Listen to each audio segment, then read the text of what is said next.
નમસ્કાર મિત્રો, સ્વાગત છે તમારું ક્રિયાપદની શ્રેણી ભાગ 52માં। આજનો આપણો સૌથી પહેલો ક્રિયાપદ છે અનુમાન કરવું। કોઈ વસ્તુનો કે કોઈ બાબતનો અંદાજ લગાવવો, જેને અંગ્રેજીમાં કહે છે ડિડ્યુસ, જેનો સ્પેલિંગ છે DEDUCE। એનો વર્બ ટુ છે ડિડ્યુસ્ડ, જેનો સ્પેલિંગ છે DEDUCED। જેનો વર્બ 3 છે ડિડ્યુસ્ડ, જેનો સ્પેલિંગ છે DEDUCED। આપણો પછીનો ક્રિયાપદ છે બાદ કરવું, જેને અંગ્રેજીમાં કહે છે ડિડક્ટ, જેનો સ્પેલિંગ છે DEDUCT। એનો વર્બ ટુ છે ડિડક્ટેડ, જેનો સ્પેલિંગ છે DEDUCTED। જેનો વર્બ 3 છે ડિડક્ટેડ, જેનો સ્પેલિંગ છે DEDUCTED। આપણો પછીનો ક્રિયાપદ છે અભિપ્રાય બાંધવો, જેને અંગ્રેજીમાં કહે છે ડીમ, જેનો સ્પેલિંગ છે DEEM। એનો વર્બ ટુ છે ડીમ્ડ, જેનો સ્પેલિંગ છે DEEMED। જેનો વર્બ 3 છે ડીમ્ડ, જેનો સ્પેલિંગ છે DEEMED।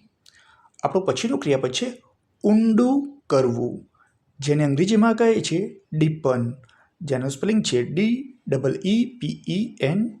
એનો વર્બ ટુ છે ડીપન્ડ, જેનો સ્પેલિંગ છે DEEPENED।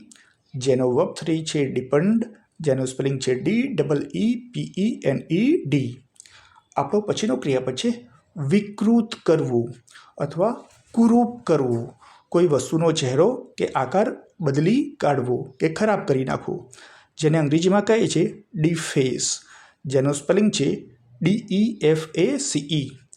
એનો વર્બ ટુ છે ડીફેસ્ડ, જેનો સ્પેલિંગ છે DEFACED। એનો વર્બ 3 છે ડીફેસ્ડ, જેનો સ્પેલિંગ છે DEFACED। આપણો પછીનો ક્રિયાપદ છે બદનક્ષી કરવી, કોઈ વ્યક્તિને બદનામ કરવું અથવા વગોવવું અથવા જાહેરમાં કોઈના વિશે ખરાબ બોલવું, જેને અંગ્રેજીમાં કહે છે ડીફેમ, જેનો સ્પેલિંગ છે DEFAME।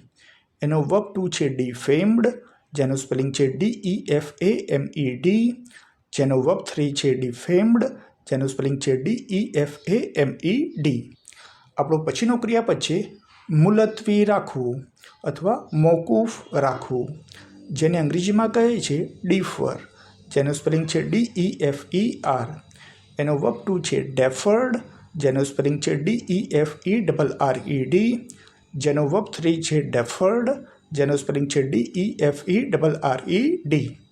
આપણો છેલ્લો ક્રિયાપદ છે અપવિત્ર કરવું અથવા અશુદ્ધ કરવું કે ભ્રષ્ટ કરવું અથવા મલિન કરવું કે ગંદુ કરવું, જેને અંગ્રેજીમાં કહે છે ડીફાઇલ્ડ, જેનો સ્પેલિંગ છે DEFILL। એનો વર્બ ટુ છે ડીફાઇલ્ડ, જેનો સ્પેલિંગ છે DEFILED। જેનો વર્બ 3 છે ડીફાઇલ્ડ, જેનો સ્પેલિંગ છે DEFILED। આ સાથે આજનો વિડીયો અહીં સમાપ્ત કરીએ છીએ। નમસ્કાર।